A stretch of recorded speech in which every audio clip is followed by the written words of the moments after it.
두 번째 강의 시작하도록 하겠습니다.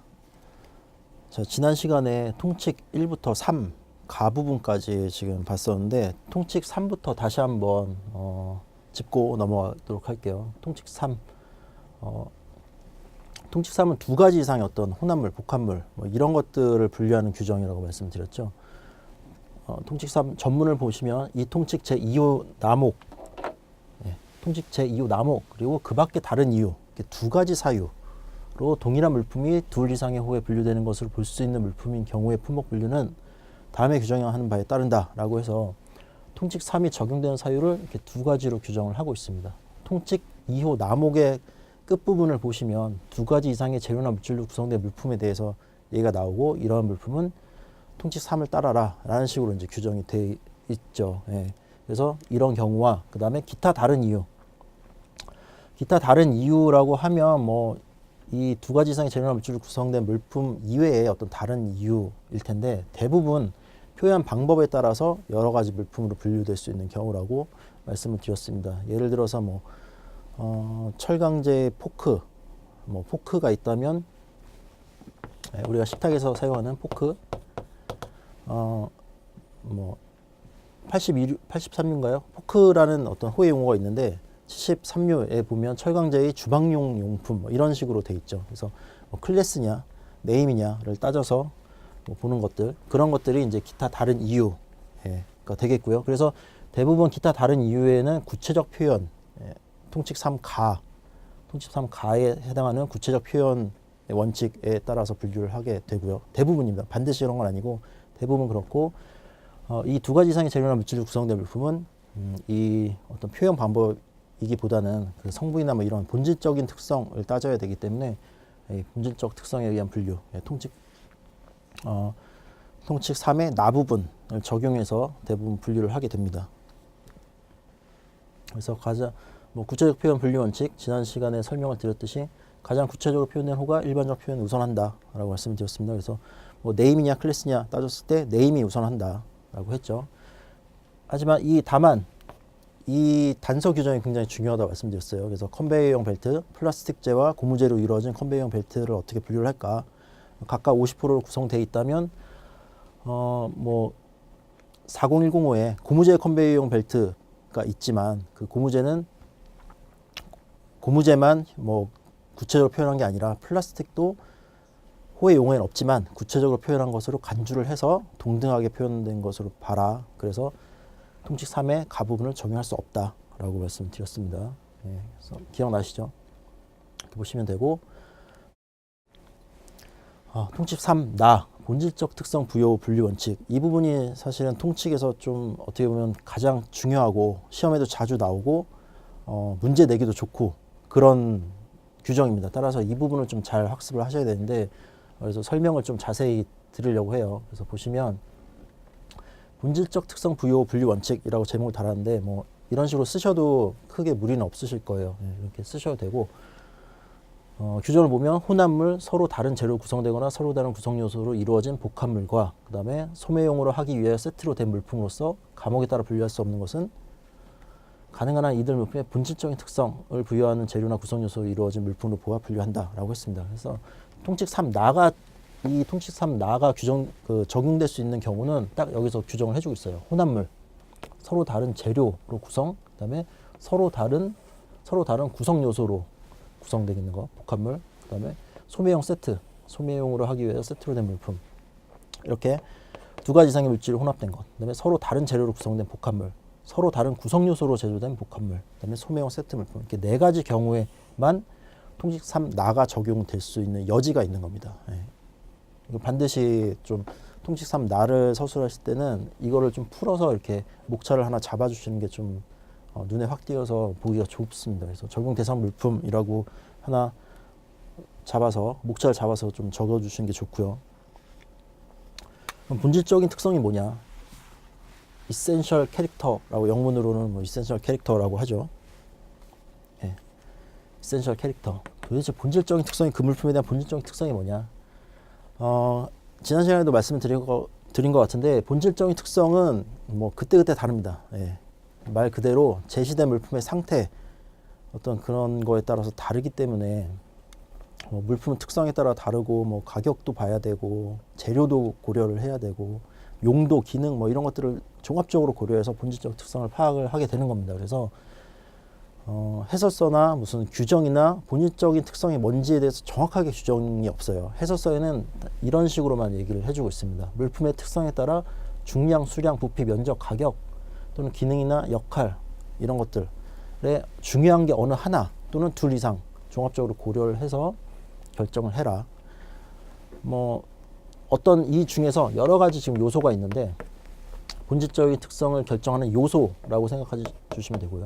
이 여러 가지 요소 중에서 하나, 뭐 가격이면 가격, 나는 가격을 보고 판단을 하겠다. 뭐 이렇게 생각을 해주셔도 되고, 아니 어떤 물품이 들어왔는데 2개 이상의 재질이 있는데 뭐 부피가 뭐 압도적으로 크다거나 뭐 그런 경우가 있을 수 있죠. 그러니까 어느 하나를 보든 아니면은 여러 개를 동시에 고려를 해서 판단을 하든, 어쨌든 그런 것들을 종합적으로 고려해서 결정을 하여야 된다라고만 해설서에 나와 있고, 실무적으로나 뭐 봐도 이것들은 진짜 물품이 제시된 상태를 봐서 고려를 해야 됩니다. 그래서 그때그때 다르고 물품마다 다르기 때문에 명확하게 뭐 이렇게 규정을 해줄 수가 없어요. 그래서 이 정도만 본질적 특성 결정 방법은 이 정도만 좀 언급을 해주시면 될 겁니다.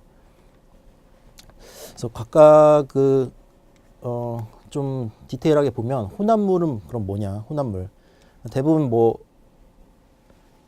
그냥 예를 들어서 이런 걸 생각해 주면 돼요. 그냥 섞여 있는 상태라고 생각을 해주시면 됩니다. 그래서 뭐 액체라든가 아니면은 분말 뭐 이런 것들이 좀 혼합물일 경우가 많고요.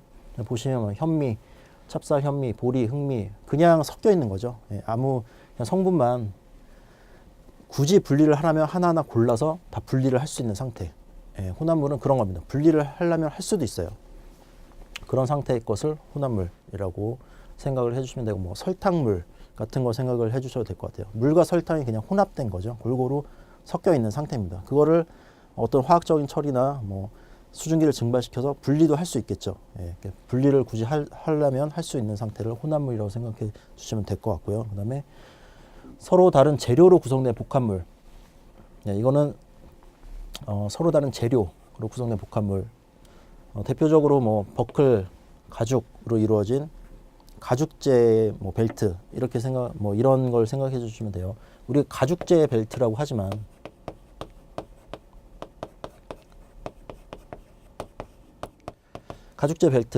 하지만 이 버클이 항상 있죠. 뭐 철재라든가 플라스틱재 버클이 항상 있습니다. 따라서 뭐 이런 복합물이라든가 이것도 뭐 따지고 보면 분리는 가능합니다. 근데 굳이 분리하지 않죠. 이것도 마찬가지로 혼합물과 마찬가지로 굳이 분리하지 않는, 분리를 할 수 있지만 분리하지 않는 어떤 그런 거라고 생각해 주시면 되고요.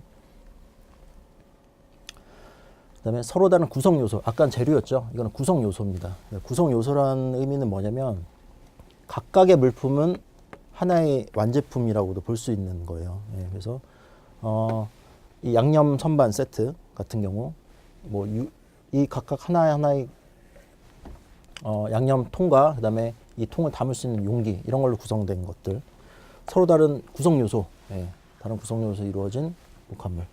이건 이제 담배 잿더리 세트인데 보시면 아시겠지만 뭐 목재 케이스에 잿더리와 철제의 잿더리와 이거 시거를 커트하는 칼이죠. 칼 뭐 이런 것들로 구성되어 있다. 이런 것들이 이제 통칙 3나를 적용할 수 있는 여지가 있다는 겁니다. 지금 이런 대상들이 대표적으로 뭐 이런 것도 예시로 들 수 있는데 뭐 손목시계와 나침판이 결합된 복합물인 거죠. 이것도 보시면 손목시계와 열면 나침판이 있습니다. 그래서 손목시계는 뭐 9102호에 분류가 되고 나침판은 9014호에 분류가 호의 용어가 결정이 되어 있는데 보시면 복합물이나 어떤 거는 분리를 할 수 없는 것, 그리고 분리된 물품으로 거래가 곤란한 것, 그리고 상호 적용되고 상호 보완적인 것, 뭐 이런 것들을 복합물이라고 우리가 합니다. 관세율표에서 HS에서는 이런 것들을 복합물이라고 하고, 뭐 이 예시 같은 경우는 결국 손목시계를 본질적인 특성으로 봐서 9102호에 분류가 됐는데 어쨌든 이런 예시가 있다. 참고사항으로 그냥 한번 봐두시면 되는 거고요. 이것도 실제 예시인데 한번 이해하기 쉽게 하기 위해서 한번 가져와 봤습니다. 보시면 칫솔과 치약 이 일체형으로 구성된 경우, 이것도 어떤 서로 다른 구성 요소로 된 지금 복합물인 거죠. 혼합물 아니고 재료도 아니고 서로 다른 구성 요소가 복합된 겁니다. 그러니까 복합이란 말은 일체형, 분리가 불가능한, 굳이 하려면 할 수는 있지만 굳이 분리하지 않는 그런 정도라고 생각을 해주시면 되고요. 이런 형태의 것이 있다. 그러면 경합이 뭐 치약과 칫솔이 경합이 되는 겁니다. 그래서 결정문은 뭐 본질적 특성 부여를 적용해서 96031 결국 칫솔로 분류를 했습니다. 이런 식으로 통칙이 어떻게 적용이 되는지 예시를 잠깐 보여드린 겁니다. 그래서 보시면 뭐 본질적 특성이 칫솔로 있다고 본 겁니다. 왜냐하면 이건 칫솔은 계속 사용을 하지만 이 치약 같은 경우는 다른 치약을 사서 끼워 넣거나 아니면 채우거나 하는 식으로 사용을 할 수 있기 때문에 이 물품 자체의 본질적인 특성은 칫솔에 있다. 이거는 단순한 부수적인 역할을 한다. 뭐 그렇게 판단을 한 거죠. 그래서 본질적 특성이 칫솔에 있기 때문에 96031로 분류를 해라. 라고 실제 분류 사례입니다. 그래서 통칙 나를 이해하실 때 좀 도움이 되셨으면 좋겠고요. 그 다음에 가장 통칙 3에서 가장 중요한 이제 소매형 세트 좀 볼 텐데, 소매형 세트는 어떻게 보면 통칙 3에서도 좀 가장 중요한 그런 규정이라고 생각을 해주셔야 돼요. 그리고 해설서 내용을 반드시 보셔야 됩니다. 해설서와 이 규정과 그런 것들을 종합해가지고 서술을 하셔야 점수가 나올 거고요. 그래서 통칙 3의 그 소매형 세트 자세히 보겠습니다. 이 지금 저희 교재에도 통칙 3 소매형 세트가 좀 나와 있긴 한데 문제 풀이에 좀 더 상세하게 나와 있고 여기에서는 압축해서 이 해설서 내용을 압축해서 넣어놨기 때문에 그냥 좀 같이 보시면 되고요. 소매형 세트는 또 요건이 있죠. 해설서에 요건이 있습니다. 그래서 이 소매형 세트를 서술하실 때는 이 요건을 반드시 써주셔야 돼요. 이 요건을 쓰지 않고서는 어떤 서술이 거의 불가능하다고도 볼 수가 있습니다. 그래서 소매형 세트 요건을 그냥 암기를 하셔서 반드시 좀 써주셨으면 좋겠고요. 자, 소매형 세트 요건을 보시면 일견이란 말이 좀 한문적인 표현인데 그러죠.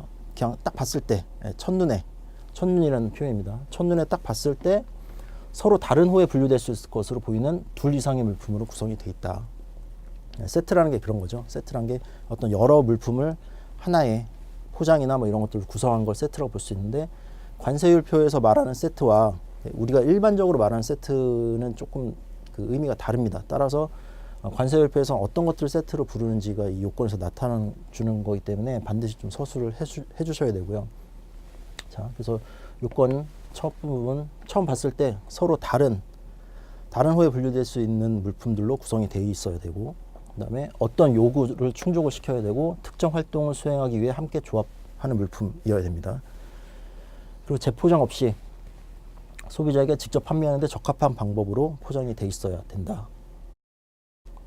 이렇게 소매형 세트 요건을 명확하게 규정을 하고 있습니다. 이게 HS가 예전에 CCCN이라는 어떤 그런 관세율표 체계에서 전 세계와 같이 협약을 맺어서 HS, 지금 우리가 현재 쓰고 있는 관세율표를 사용하고 있죠.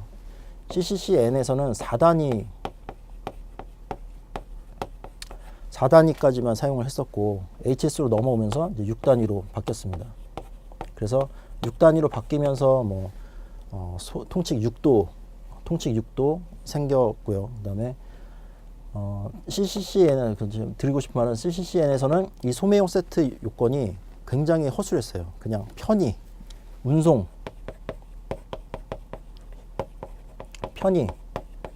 위해 세트로 묶어도 다 인정을 해준다라는 식으로 규정이 돼 있었습니다. 그래서 사람들이 이거를 악용을 하기 시작하죠. 악용을 시작합니다.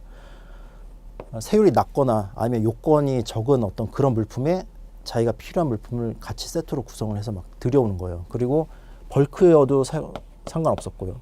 벌크상으로 그냥 대충 큰 어떤 포장에 뭐 말로 뭐 쉽게 얘기하면 뭐 그냥 고무줄로 둘둘 말아서 와도 다 소매형 세트를 인정을 했었습니다. 그러니까 너무 악용하는 사례가 많아서 HS로 바뀌면서 이런 요건이 들어온 거예요. 그래서 반드시 이 요건을 서술을 해주셔야 됩니다.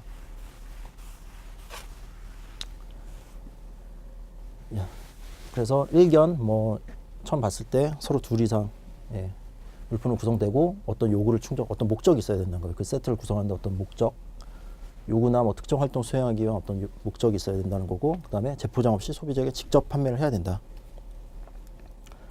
대표적인 예시로 뭐 해설서에도 나와 있는 예시인데 스파게티 세트 이런 것들을 볼 수가 있을 겁니다. 그래서 보시면 뭐 파스타와 치즈와 토마토 소스가 구성이 되어 있는 어떤 세트가 있다. 보면 각각 다 해당 호를 가지고 있습니다. 한눈에 딱 봤을 때 전부 다 각각 해당 둘 이상의 호로 뭐 구성될 수 있는 그런 물품들로 구성이 되어 있죠. 그래서 이 요건과 하나 이렇게 매칭을 해보면 1번은 충족을 합니다. 1번 충족을 하죠. 처음 눈에 딱 봤을 때 각각 다른 호로 분류될 수 있는 물품들로 지금 구성이 되어 있습니다. 두 번째 요건을 보시면 어떤 요구를 충족하거나 특정 활동을 수행하기 위해서 함께 조합을 해야 된다. 이 스파게티는 어떤 목적이 있을까요? 생각을 해보면 스파게티라는 어떤 그 요리를 만들기 위해서 지금 구성이 돼 있죠. 그렇죠? 지금 이거는 각각의 물품을 그냥 이렇게 조합해 온 건데 사실 세트가 이렇게 돼 있지는 않을 겁니다. 어떤 포장에 면 조금, 뭐 치즈 조금, 소스 조금 이런 식으로 해서 하나의 포장으로 구성이 돼 있을 텐데 이런 경우 이거는 뭐 이걸 구매해다가 내가 치즈를 얻으려고 구매를 하는 건 아니잖아요. 스파게티라는 요리를 만들기 위해서 세트로 구성된 거고 그 세트를 사서 스파게티 요리를 할 겁니다. 특정 목적을 수행하는 어떤 그런 걸로 구성이 되어 있는 거죠. 그래서 두 번째 요건도 충족을 한다고 볼 수 있습니다. 세 번째 요건, 재포장 없이 소비자에게 직접 판매를 해야 된다.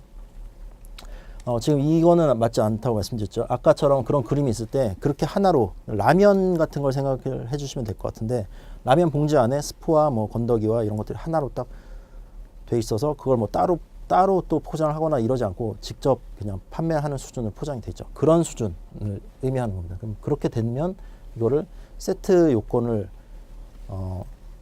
적용을 할 수 있는 이제 그런 것 요건을 충족을 하게 되는 거예요. 그러면 충족을 일단 세트 요건을 세트 규정을 적용할 수 있는 요건을 충족을 했으니까 그러면 이제 본질적인 특성이 뭔지를 판단을 하게 되는 겁니다. 아시겠죠? 어떤 식으로 흐름이 가는지 아시겠죠? 일단 요건에 해당하는지를 판단을 하고 요건에 해당하느냐 1부터 3번 이 요건에 해당하면 그 다음에 이제 본질적인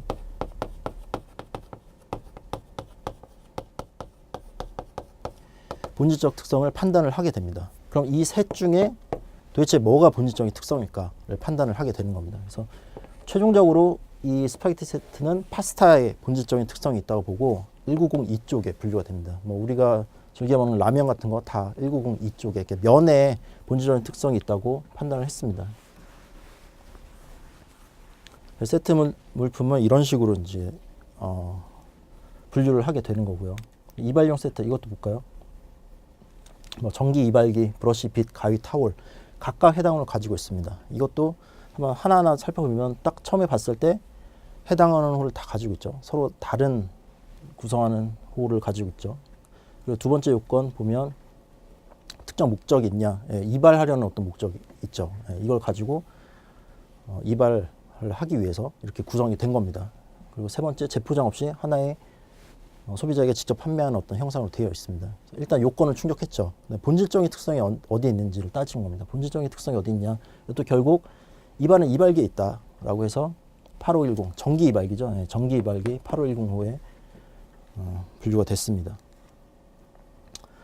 하지만 이제 통칙 3이 적용되지 않는 어떤 그런 사례들을 같이 서술을 해주시는 게 좀 좋아요. 만약에 여력이 된다면 통칙 3이나 무슨 규정을 서술할 때라도 마찬가지인데 그 규정에 대해서 설명을 해주시고 해설서 내용 설명을 해주시고 그 다음에 뭐 포함되는 것, 그 범죄에 포함되는 것, 그다음에 그 범죄에서 제외되는 것 이런 것들을 복합적으로 서술을 해주셔야 좀 답안 구성이 좋게 나옵니다. 그래서 여기서 보시면 통칙 제3호 남욱이 적용되지 않는 사례라고 해서 대표적으로 통칙 1호 적용 다 아실 거예요. 통칙 1호를 적용하는 사례. 호의 용어의 세트를 규정하고 있으면 그거는 통칙 3을 적용한 게 아니라 통칙 1을 적용해서 분류를 하게 된다. 다 아시죠?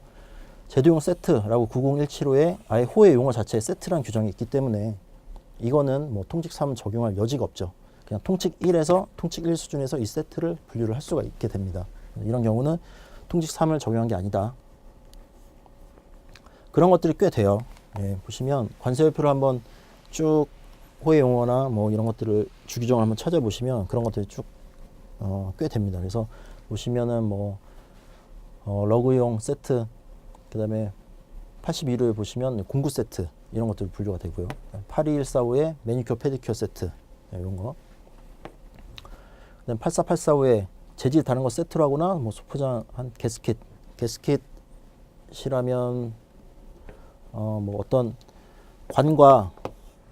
관을 연결하는데 뭐 중간에 이 물 같은 게 새지 말라고 성면제나 고무제의 어떤 그런 것들을 넣게 되는데, 그런 것들을 이제 통칭해서 게스킷이라고 합니다. 그런 것들 아실 거라고 보고, 그다음에 개인용 여행 세트, 이것도 굉장히 유명하죠. 이거 단독으로도 출제 가능성이 있습니다. 그래서 개인용 여행 세트 한번 보시고요. 화장용, 바느질용, 신발이나 의류 청소용으로 한정한다. 네, 각각 어떤 건지에 대해서 주규정 확인하셔서 나중에 준비해 주시면 되고, 어쨌든 이렇게 호의 용어의 세트라고 있는 것들은 통칙 3 적용할 여지가 없죠. 그래서 통칙 1을 적용해서 분류를 하게 되는 겁니다. 그런 예시를 좀 간략하게나마 이렇게 서술을 해주시면 좀 좋을 것 같고요. 지금 제가 이 교재나 여기에는 적진 않았는데, 사실 섬유 쪽, 의류 쪽을 보면 세트라는 말이 없더라도 우리가 세트라고 생각할 수 있는 것들이 있습니다. 대표적인 뭐 수트, 앙상블, 그다음에 스키 수트, 그다음에 또 뭐 있죠? 수영복 세트, 그다음에 파자마 세트, 이런 것들도 사실은 세트라고 생각을 할 수 있는 겁니다. 그래서 만약에 이런 문제가 나오면 같이 엮어서 같이 서술을 너무 이제 자세하게 쓰실 필요는 없고 간략하게나마 좀 언급을 해주시면 좀 도움이 될 수도 있습니다. 예. 의류에도 세트란 말은 없지만 이런 것들이 수트 위아래 상하이가 세트로 구성되어 있잖아요. 앙상블도 마찬가지고 스키 수트도 위아래 상하이 하나로 본다, 뭐 이런 규정이 있죠. 그런 것들 같이 언급을 해주시면 좋습니다.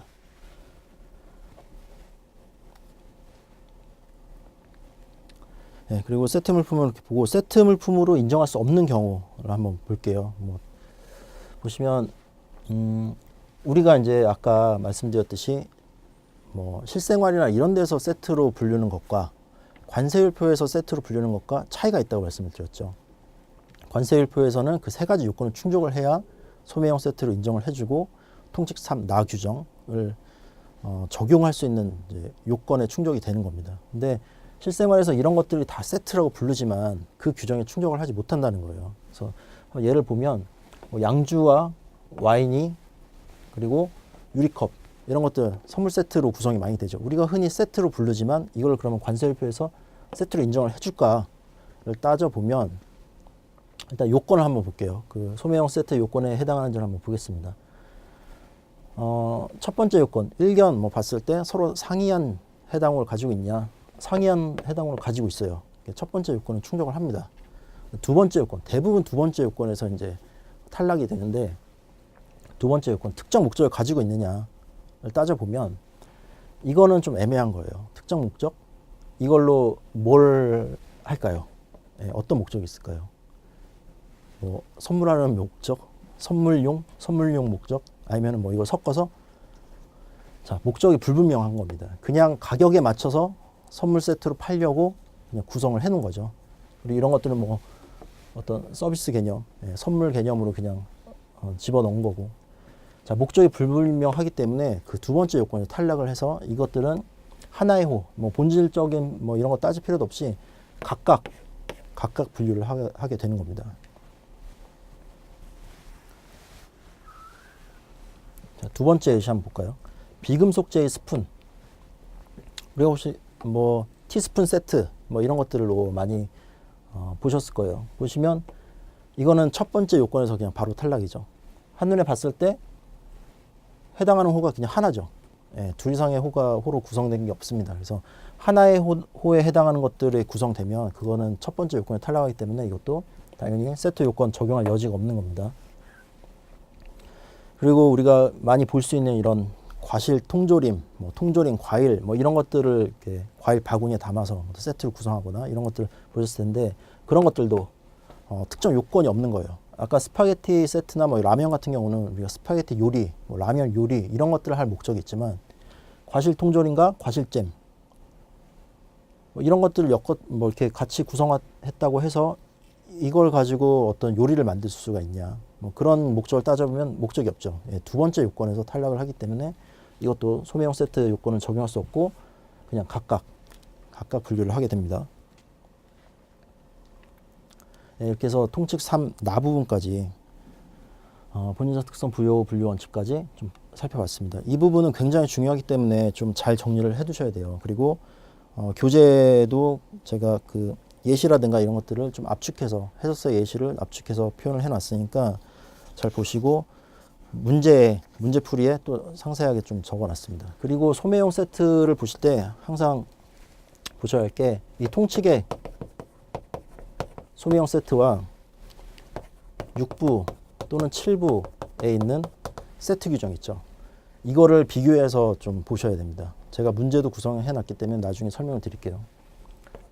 이 통칙과 이 통칙을 항상 헷갈려서 다르게 서술하는 경우가 많습니다. 그래서 주의하셔서 정확하게 암기를 해주셔야 되고요. 예. 이 부분은 나중에 문제풀이 할 때 다시 설명을 해드리도록 하겠습니다. 그래서 통칙 3의 나 부분까지 봤고요. 이제 통칙 3 다 이렇게 해도 했는데 분류를 못한다. 그러면 이제 통칙 3의 세 번째 이론인 최종호 분류 원칙으로 분류를 하게 됩니다. 최종호 분류 원칙 다른 것들은 조금 이론이 있는 것 같은데 이거는 뭐 마땅한 이론이 없어요. 그리고 그냥 분류가 가능한 호 중에서 최종호 뒤에 있는 것으로 분류를 해라 라는 원칙입니다. 이거를 또 굳이 이론적으로 생각을 해본다면 관세율표라는 것 자체가 처음에 과학자들이 이 관세율표를 만들 때 어떤 가공도, 그다음에 재질 이런 것들을 예상하고 그 분류 체계를 만들었잖아요. 그래서 가공도에 따라서 뒷부분의 호에 배치가 됩니다. 따라서 이런 경우라면 분류를 할 때 뒤쪽으로 배치를 해주는 거라고 생각을 해주시면 될 것 같아요. 뒷부분에 분류된다는 의미는 관세율이 높다는 의미입니다. 원료는 관세율이 적고 가공이 되면 될수록 관세율이 높아지는 관세 타리프 에스컬레이션이라고 하는데 뭐 지금은 좀 이게 맞지가 않습니다. 예전에 뭐 그랬고 이런 것들을 예상하고 이 관세율표를 만들었기 때문에 뭐 적용이 되는 건데 원료는 당연히 관세율도 낮고 그렇지만 점점 가공에 갈수록 가공도가 높아질수록 관세율이 높아지는 게 사실은 맞죠. 지금은 좀 기준 관세율이라고 해서 더 뭐 원료나 제품이나 큰 차이가 없고 오히려 제품에 막 0%가 적용되고 원료 같은 경우는 뭐 몇백 프로씩 적용되고 하지만 사실 이 관세율표 만들 때는 이런 것들을 예상하고 관세율표를 이제 분류체계를 잡았기 때문에 그런 의미에서 뒤로 보내주는 거라고 생각을 해주셔야 될 것 같아요. 뒤로 보내야 관세율이 높아지고 가공도가 높게 되는 겁니다. 그렇게 좀 이해만 그냥 해주시고요. 그래서 분류가 가능한 호 중에서 그 순서는 가장 마지막 호로 분류를 해라. 보시면 뭐 대표적인 예시인데 가정용 전기 냉온수기, 냉수기와 온수기가 결합된 상품. 온수기는 851610호에 있습니다. 전기식, 즉시 저장식, 뭐 물 가열기가 투입식 가열기 뭐 이런 식으로 이제 표현이 되어 있고요. 냉수기 841869호에 있습니다. 그래서 뭐 냉장고, 냉동고 뭐 이런 식으로 표현이 되어 있고요. 두 개가 결합했다. 어떻게 분류를 할까? 뭐 본질적 특성을 딸 수 있냐? 애매한 거예요. 온수기도 중요하고 냉수기도 중요합니다. 그냥 본질적인 특성이 뭐냐라고 봤을 때 둘 다 중요한 거죠. 가격 거의 비슷할 겁니다. 뭐 부피, 수량 뭐 되게 애매하죠. 따지기가. 그래서 통칙 3 나는 적용할 수 없고 통칙 3 다를 적용해라.